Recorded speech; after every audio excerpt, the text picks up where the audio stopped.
Good evening, and man, all of a sudden, just like that, practice one's over. So it was a great day out there, as first practices always are.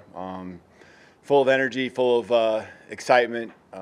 This came on fast, and the practice went fast. Really, really clean. I was, proud of our coaches and staff, and as well as our players, just for really understanding kind of the things we were trying to accomplish today. Not just the execution of the football field, when it came to run our concepts and our plays, but also just, the transitions. It's new for everyone, and the guys I thought just did a great job.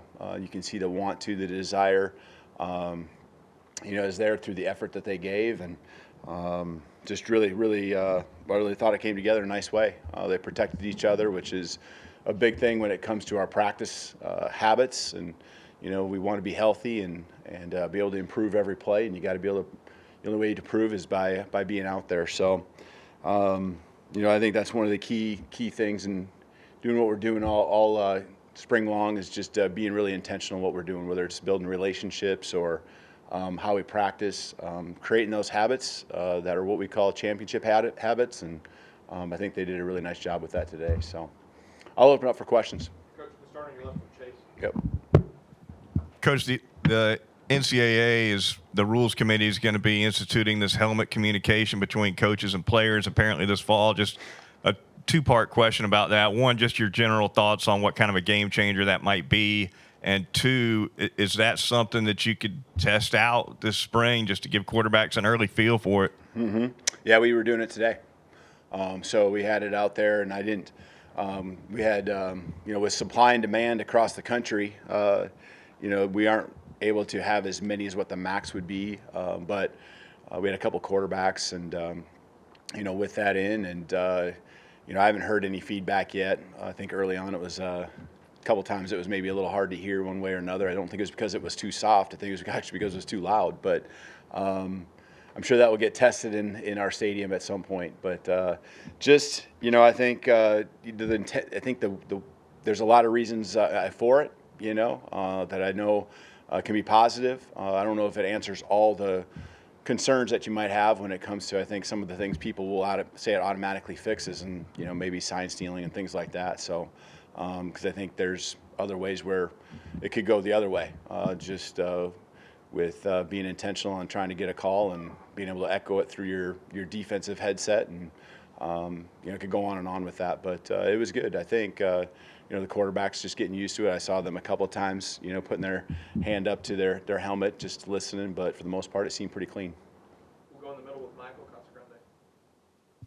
So you've been here a month and a half now. What surprised you most about taking this job, getting off this plane?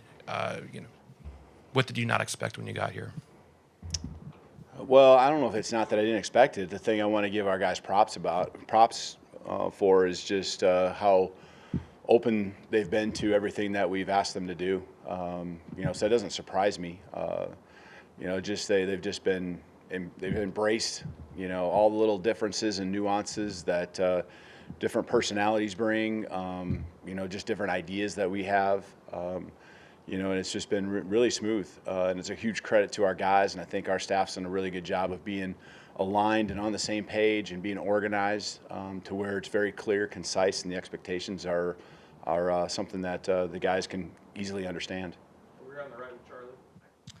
Hey, Coach. I wanted to go back a little bit and ask you about the fourth quarter program. Just what were your impressions of that, and maybe did you add any wrinkles or tweak that at all? No, we kept it pretty consistent with what it's been, and the guys, you can tell it's something that they really feel strong about. The energy just is there, from the beginning to the end. And I think the key is taking that in the workouts when we're in the early winter months here, and transferring that over to football. And that was the challenge today. We have a period at the end where we gather and we've referred to it. I've done this many years now. Refer to it as also the finish or fourth quarter period. And being able to connect to what they just did the last few weeks with the fourth quarter program. It's transferring it from the indoor and the workouts that they're doing onto the football field. I think that excites them, and there's been a lot of football games won because of the work that's been put in because of that program, and they believe in it. And it's going to be important for us this fall for sure. Right here with Kennington. Obviously, a big part of spring practice is the player development from the first practice to last practice. But what are you looking for out of your coaching staff in terms of where they can grow from practice 1 to practice 15? Well, I told the guys, the players, they're excited to watch their own film now because, when you bring in the concepts, whether it's offense, defense, special teams, the coaching staff brings in your ideas, which usually involve cut-ups that are from the programs you come from. And so I just told the players when we broke down that we get to watch some of their film, which I know they're all excited to do. And, from a coaching standpoint, to me, there's a lot of pieces to our job, but right now it's for us to give them feedback. So they need feedback on everything that happened, the grading of every play and giving the feedback, to our guys, and so they can understand, whether it's that play or that practice, or the session that we were in, whether it was a 7-on-7 period or a team period, even individual. Why did this drill go well? And giving feedback all the time. That's a big priority for us as a coaching staff, so that way the guys can continue to understand the expectations, continue to improve. We have a maxims we refer to, and one of our maxims is to have a relentless pursuit of continuous improvement. And we don't take any of those words lightly, from relentless all the way to pursuit of improvement. And that's the thing I'll ask our guys tomorrow when we get together and kind of review the practice.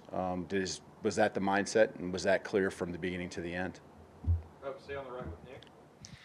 You had a chance to bring in Keon Sabbagh recently. What about him was attractive about bringing him in, and also what kind of role do you envision for a guy like that? Yeah, I mean, you bring a guy like him in to be an impact player for you, and his experiences, not just each and every play, but also the experiences and leadership that as he's here longer and longer that we would expect from him, because of the level that he took his team to, winning a championship. That fits in well with what we're trying to accomplish and what we're trying to do. And just the character makeup, aside from, of course, what we know is a great football player, he just is a really good fit for us. It's been a pleasure getting to know him more and more each and every day, just seeing how he's operating. And right now he's just going about his work, but you can tell he's got that it factor. He's got the leadership piece within him, to where I know we'll be counting on him this fall. Left with Katie. You talked in your opening about the championship habits, and then recently about the maxims. Are those the same thing, or kind of what are some of the pillars that you like to build your programs on? Yeah, it is. It's we have the maxims to refer to them, and number one is winners win, because that's what winners do. And winning, I know that's a results-oriented kind of piece to it, but what we really focus on is what the winners do, and the winners in our program have an attention to detail. They compete, and we go on and on. We have a list of those things. The habits they create each and every day will lead to the winning aspect, and we're never going to shy away from that being really important here at Alabama. The second one is first be your best, and then you'll be first. And in there, it's be your best. And when you just bring your best energy, attitude, and effort every day, and that's the number one thing and the only thing we really ask of our guys, and the rest takes care of itself. When we do that, good things are going to happen, especially when you have the talent, when you have the coaching and the skill by the players that are within this program. Good things are going to happen. And in order to be your best, you have to have the relentless pursuit of continuous improvement that I referred to. Go to Nick here in the middle. Just through your career, have you developed kind of like benchmarks you're looking the team to hit, either chemistry or on the field wise, through a spring, and that specifically the first spring? I think every year is different, and you have to start over from scratch. If this is year two for me here, I would still go back to the bare bones of setting down the expectations, because we're around 30 new players that are here in the program, and with that, you have to talk about what's the tempo that we're operating with in practice with when we're helmets and spider pads. What is it when we're helmets and shoulder pads? What is it when we're full pads? You have to go back to those detailed conversations and lay out the expectations in a way where everyone's on the same page, because there's guys that took their first snaps, as a college football player here. I understand some of these guys, and a lot of these guys did do some things during the bowl season as early enrollees, but we would start over from scratch, and we would be, again, intentional on, our communication as coaches. We would be intentional in what we're asking, and the new leaders that are having to step up, they may have been leaders before, but there's a new dynamic that takes place, because there are some guys that are gone that were pretty integral pieces to not just the production, but leading this football team last year. So it all starts over, whether it's first year or second year or third year, it all starts over. Time for a few more. Go to Tony. Yeah, kind of on that. Is it a clean slate with your players, and have you conveyed that to them? Is that kind of the message that you're sending? Is everything's a clean slate and we're going to work from here?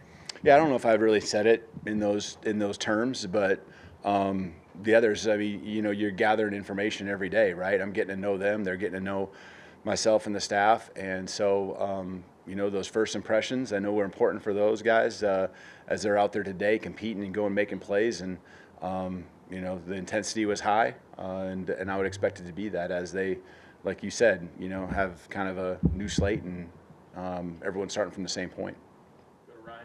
Coach, kind of touched on that. You talk about depth chart and different stuff. Obviously, I'm not asking for a depth chart, but do you have players? I mean, you sat next to Jalen Milroe at the basketball game. Is that your guy going into it, or do you clean slate every year with every position? Yeah, I mean, you want competition, right? And so the competition is always going to be there. And, yeah, someone had to take the first reps today, with the ones when we lined up, and we referred to him as that, and Jalen did, So, he's putting everything into it he can, along with the other guys that took those first reps. But I fully expect those guys that are really hungry to be pushing those guys that are ahead of them to be their best, and that's what you want in a football program. And that's certainly going to be the case here with so many good football players here wanting to get on the football field. In the back. Two more. Coach, you mentioned that this is a new territory, new waters for everybody. With the players and interactions with your new coaching staff, what was your first overall impressions of them today at practice? Yeah, I think they really take coaching well.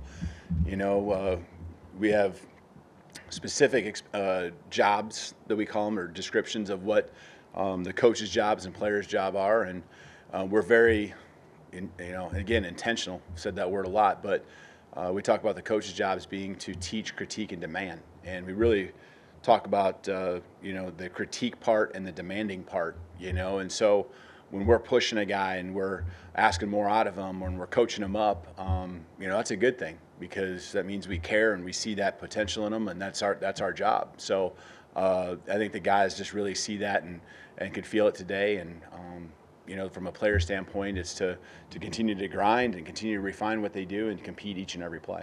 Okay, we're going to finish up here with Matt. I know I didn't get everybody, but we'll get you next time. How much of today, I guess, how smooth was it seeing just for players, like learning how practices work now, just where drills are and all of that? Yeah, we talked through the last week a few different times just on where these locations are for each session, and it was actually pretty smooth. The guys had a pretty good feel of where to go, and